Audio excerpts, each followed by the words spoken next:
السلام علیکم دوستوں، ایچ او اسٹور کی جانب سے آپ تمام دوستوں کو سلام۔ آج جو میں کتاب لے کے آیا ہوں برائڈا، اس کا نام ہے، بہترین ناول ہے۔ آپ لوگوں نے اگر الکیمسٹ یا 11 منٹ ناول پڑھا ہوگا، پاولو کوئلو صاحب جو برازیل کے ایک بہترین اور مانے جانے رائٹر ہیں، انہوں نے یہ برائڈا ناول لکھا ہے۔ اس کتاب کا ترجمہ جو ہے فریم احمد صابری صاحب نے کیا ہے۔ بہترین کتاب ہے۔ بیسیکلی ایک لڑکی کی کتاب ہے جس کا نام ہے برائڈا۔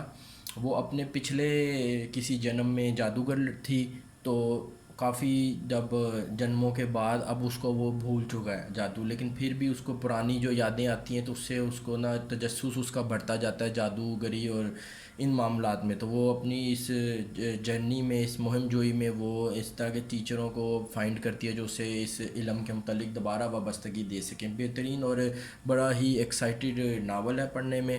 کتاب کے متعلق بتاتا جاؤں، کتاب کی جو بائنڈنگ ہے وہ ہارڈ نہیں ہے، سافٹ بائنڈنگ ہے، گتا لگا ہوا ہے، خوبصورت بائنڈنگ ہے اس کی۔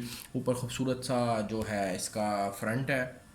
کتاب کے جو صفحے ہیں اس کے متعلق بتا جاؤں، صفحے جو ہے وہ صاف ستھرے سفید صفحے ہیں، پڑھنے میں بہترین اور کشادہ رائٹنگ ہے، آنکھوں کے لیے کمفرٹیبل ہے۔ اس کتاب کے اندر تقریباً 286 پیجز ہیں۔ خوبصورت کتاب ہے، کافی مٹیریل ہے، بہت ہی دلچسپ کہانی ہے برائڈا لڑکی کی۔ اس کتاب کی جو پرائس ہے وہ ہے تقریباً 600 روپیہ اس کتاب کی پرائس ہے۔ ایچ او اسٹور کے اوپر آپ کو ایک کتاب انشاءاللہ ڈسکاؤنٹڈ پرائس کے اندر مل جائے گی۔ جس صاحب کو بھی چاہیے ہو اس کتاب، اس ویڈیو کی ڈسکرپشن کے اندر میں اس کتاب کا لنک ایڈ کر دوں گا، آپ ہمارے online H O store سے جا کے یہ کتاب بائی کر سکتے ہیں۔ بہترین کتاب ثابت ہوگی انشاءاللہ۔ Thank you.